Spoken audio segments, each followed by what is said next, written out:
What up, peeps? Tony Baker here, back with another movie review. This time I'm reviewing Barbie. I was on the fence. I was like, am I gonna watch Barbie? Am I really gonna pull up to the theater and be like, give me one for Barbie? Well, first of all, I'll be buying my tickets online, so I knew I wasn't gonna walk up to the box.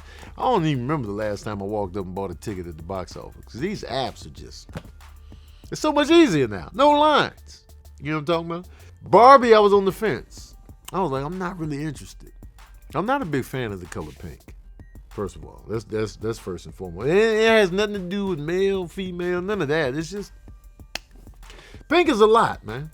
Pink is not subtle, even though I do have a pair of Jordan 1s that have some pink in there, but that's neither here nor there. But who better to cast as Barbie than Margot Robbie? I mean, she's the current blonde it woman of the now. You know what I mean? She's a great actress. She's easy on the eyes. Who else to play Barbie? There's also got Ryan Gosling in there as Ken. And there's a bunch of Kens in this movie. There's a bunch of Barbies in this movie. And I was still just like, it looks too colorful and soft and shimmery and sugary for me. But you know what? I pulled it up anyway. I was like, man, let me watch this. Now, granted, it made $165 million opening weekend. Smacking, that's the highest opening weekend of the year. Smacked everybody out the frame. 165 million. The estimates kept going up as the weekend went on. So apparently, women and girls have been waiting for this movie. You know what I'm saying? With a couple of dudes sprinkled in. I saw dudes in there. They was trying to blend in like you ain't with no kids. I see you in there. That was me. He was me also. I was the token guy in there. I was looking around. There was some girls in my seat. You know what I'm saying? Because I had my assigned seat E14. I came up in there. I was late. Came up in there. It was a young girl in my E14. And I was like, man, but I didn't want to fight them. It was four of them just wanted me. They could have stomped me out. So I just sat down. I was like, I'll just sit over here, guys. When you buy a ticket and the seat is assigned, sit in your assigned seat. This is the new age we living in. If you didn't buy that seat, get your ass up out of there. Don't make it awkward, man. And certain people gonna be late, like myself. But that's neither here nor there. Greta Gerwig is the directorial champion of Barbie. She directed Lady Bird, Little Women. Now she's doing Barbie. And Barbie has a good dramatic little balance in there. You know what I'm saying? It's essentially about Barbie, the world of Barbie, and they just living life. It's perfect.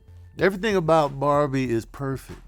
That's the dream they sold to girls all around the world. You know what I'm saying? Perfection. Barbie, she's successful. She's got money. She's got the looks. She's got the clothes. She's got everything. Now she got Ken, but she don't really need Ken, but she got Ken if she need him. You know what I'm saying? That's what they selling out here. And that's the world that they're living in. And then all of a sudden, Barbie is like, yo, everything's perfect. They dancing. They doing choreographed numbers. Ken is just living to be looked at by Barbie. That's his whole existence. Like, I want Barbie to look at me. But then, everything's perfect. And then Barbie's just like, yo, y'all ever think about death? And then everybody froze. They was just like, what the hell's happening? So ever since she had that moment when she's thinking about mortality all of a sudden, now it's just like she's waking up. She's no longer perfect in the get up. She's no longer standing on her tippy toes. She's standing flat footed now. So it's just like, so she's starting to like have these different thoughts and confusion and like, yo, I got to figure this out. So she goes to this Barbie that was played with too rough. So they call her Weird Barbie because she had a girl that played with her too rough. So the hair is crazy. She's always in the splits. And that's played by Kate McKinnon. Kate McKinnon, let me tell you something about Kate McKinnon. And this is an all-star cast. You know what I'm saying? You got Issa Rae in here. You got America Ferrera. You got Will Ferrell in here. You got Ryan Gosling. You got so many familiar faces in this movie. But Kate McKinnon is a scene stealer, man. She is mad funny to be. Also in here is Michael Cera. Michael Cera plays Alan, who he's in this world, but his name is just Alan. He's not a Ken. He's not a Barbie. He's just Alan. And he was also a standout character as well. But Kate McKinnon as the weird Barbie is just, she nails it every time. I love Kate McKinnon. She's funny to me, man. And she's funny in here and just dope. And so you get these dope and cool characters within the Barbie story. It's diverse. You got a lot of representation in there. And so Barbie goes to the real world to try to figure out why she's having these feelings of, thinking about death and like I'm walking flat-footed now. I got to find the girl that plays with me and find out what's going on so we can get back to where we were on this perfection tip. So that's pretty much the central storyline. And along the way, I'm not spoiling anything, they find out certain things about self-worth, how they're viewed upon by others, like really dope themes involving young girls and women, and like, how you feel about yourself, what your purpose is in life.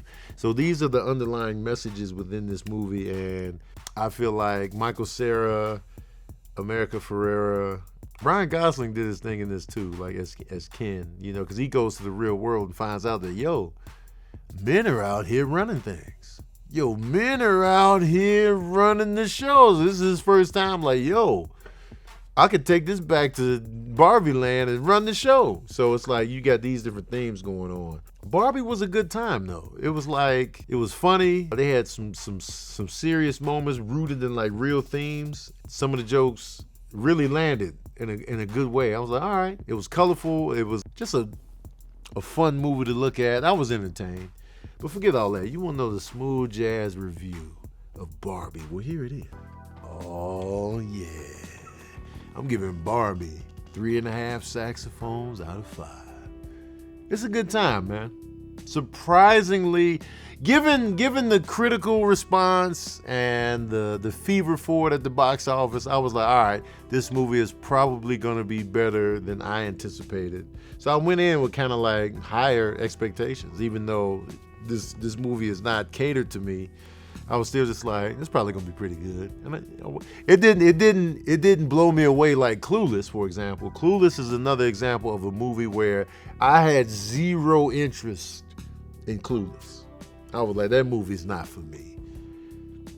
And I saw Clueless when it came on video, and I was like, this movie's hilarious. And I was just like, damn it. Well, you never know.